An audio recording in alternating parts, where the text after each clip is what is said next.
back with some more brewing fun. We had two new sets release on Arena, Historic Anthologies 6 and Explorer Anthologies 1. Um, I guess, I don't know, a mixed bag with Explorer Anthologies. There weren't a lot of cards. Nothing really great in my opinion. I mean, Temur Battle Rage, okay, it just kind of makes Kiln Fiend decks, that much more obvious. I was fine with Raking Claws, so I'm not really high on the Explorer Anthology, and it's kind of a letdown since that is a format I wanted to explore more. No pun intended. But there was Elvish Mystic, so getting an extra one drop mana dork, I'm super jazzed about that. So I think that was a good spend of 4 wild cards. I did, however, purchase the anthology for Historic Anthology 6, because that brings the bridges, and that's like 40 commons. So I think it's worth the coin to get all those um, common lands, and they're already kind of making an impact. Helps me work on Cleansing Wildfire or Geomancer's Gambit. I'm going with Wildfire in this deck, and the deck we're going to be going with is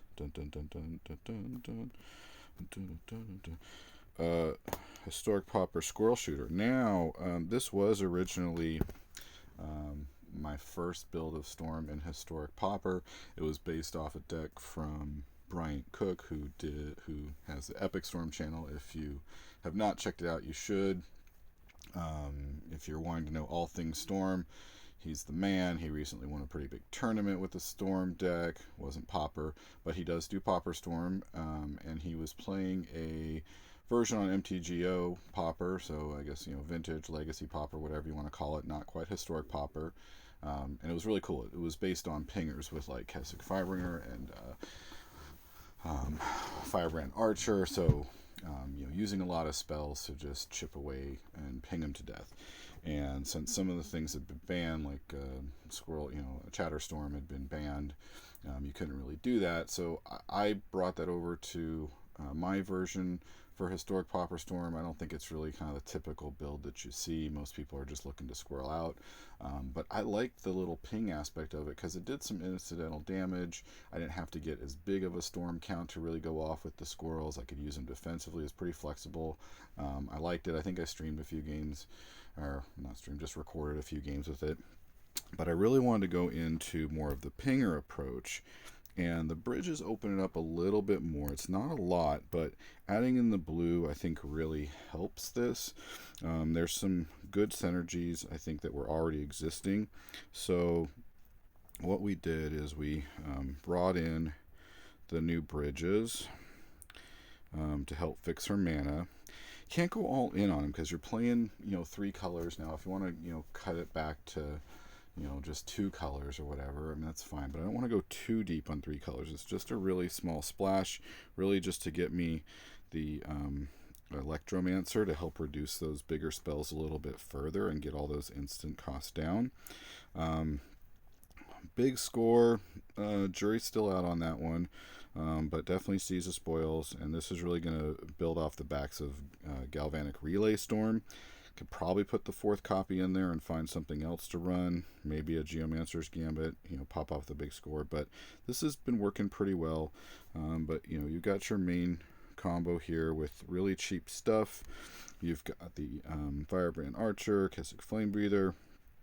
You run lots of cantrippy stuff. Cleansing Wildfire on your bridges early on, along with Explore, can help you accelerate mana, and you do need to get mana quick since you don't have fast mana like you do in Legacy or Vintage Pauper, MTGO Pauper. You don't have that. You need to find a way to get more mana out there. Cycling through your treasure stuff with like Seize the Spoils and Big Score is good, but it's really at best mana neutral and just getting you more cards. Plus, you got to do a little work about getting your Archomancers out there. Since I had an Anarchomancer, Electromancer, since I had an even count on Goblins, my non-human creature, and my Archer and Flame Breather, my human creatures, we're gonna slot in of 1 mind. So this has been working pretty well. I've still had a few fizzles where I get kind of glutted on land. We still run into, a few bad matchups. I'm just running it through testing. I don't know where I would take it with historic Pauper just yet, how I would develop the sideboard, if it's even feasible. I don't know. I mean, I think it's probably better to just play Gruul Storm with Chatter Storm. I think it's probably a better deck, but this is more, I think, just fun and a different approach to it. But I think Chatter Storm is probably the better deck and more flexible, because now you've got some really sneaky things that you can do on Gruul Storm, and I might revisit my version of what I want to do with it now.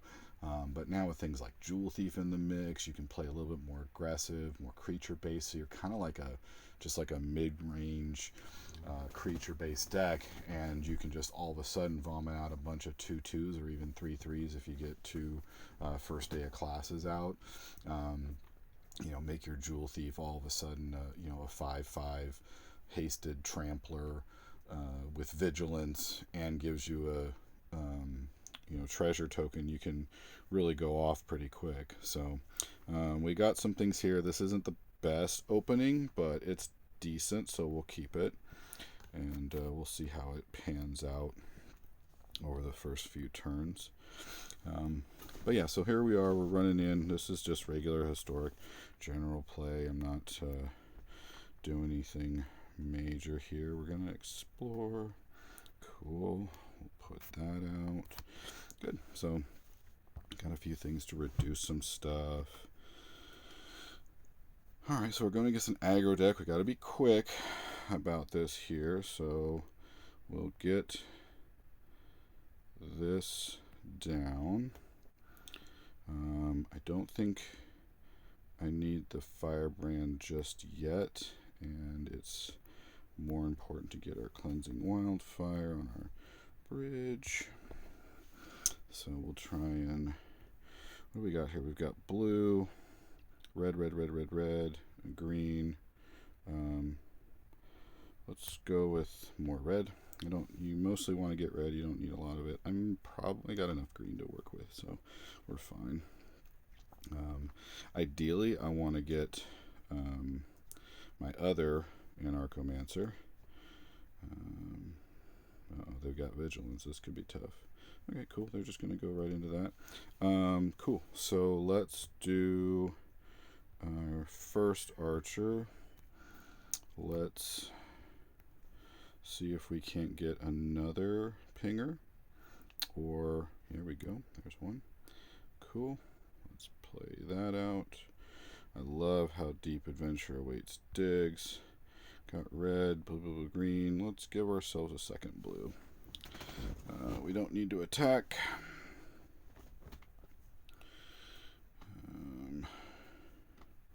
See if they come after me at all. Oh, collected company slivers. Interesting. Okay, cool. Yeah. Wunderbar. Yeah, they're going to get out of control fast. Yikes. Yikes.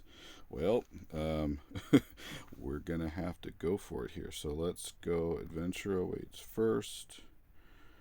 Ping them for 2. Let's see if we get anything. Nope. So we get spoils. Alright, let's have one mind. Ping them for a couple. See if we get there quick enough. This thing went pretty quick. Okay, so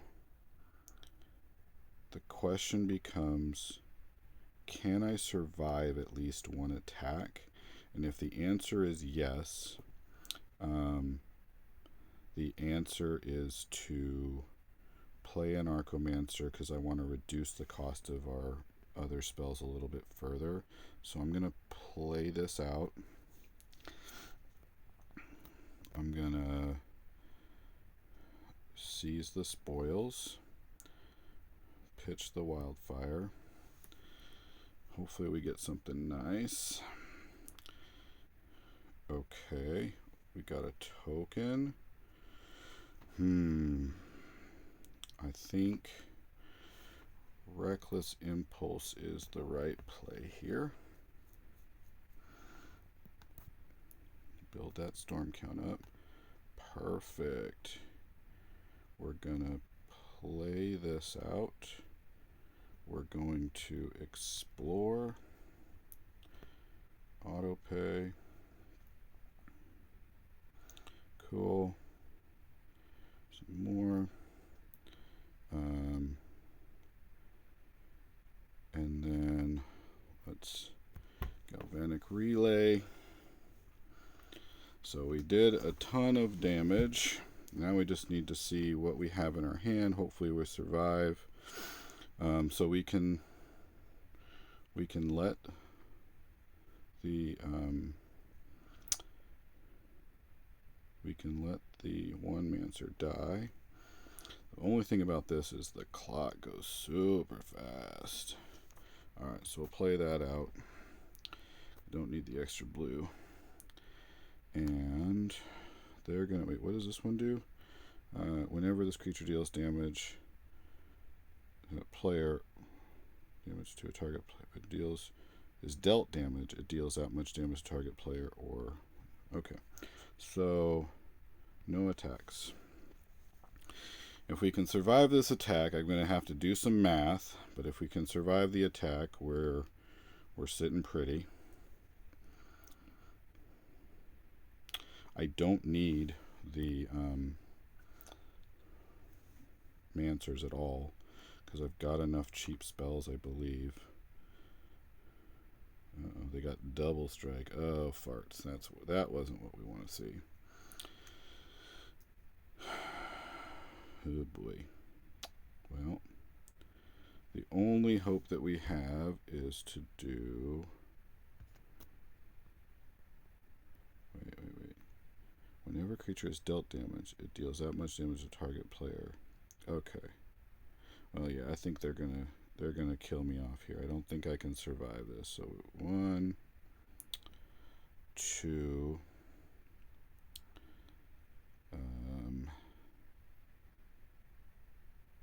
I guess 3 and 4.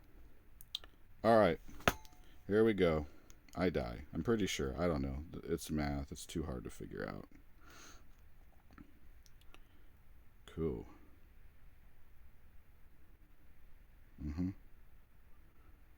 Oh, I thought I died. Alright, let's see if we can get there. Uh-oh, Cascade. Yikes. Let's see if we can get there. I only have one spell in hand, which is kind of a bummer. Oh, there's our second spell. So let's... Narcomancer. Let's Flame Breather. Let's Archer. Let's cleanse that wildfire on our bridge. Sure. Ping him for 2. Auto pay. Please not lands. Please not lands. Take action. Let's please not draw land. Fudge. Reckless.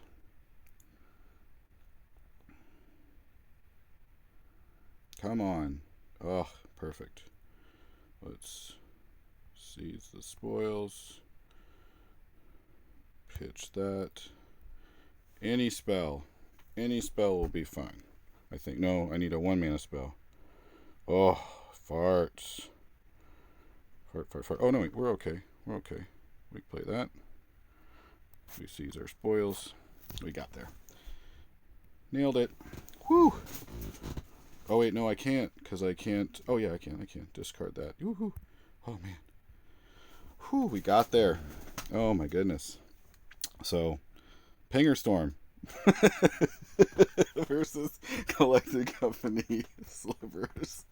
Oh, man. Whew. Wow, that was a tough one. Man, I like it. Let's see if we can get one more. I don't know that they'll all be as exciting as that. Playing this, I've gotten quite a few people that just, you turn to Mancer and into Cleansing Wildfire Explore, and you're up at like 5 mana by by turn, by the start end of turn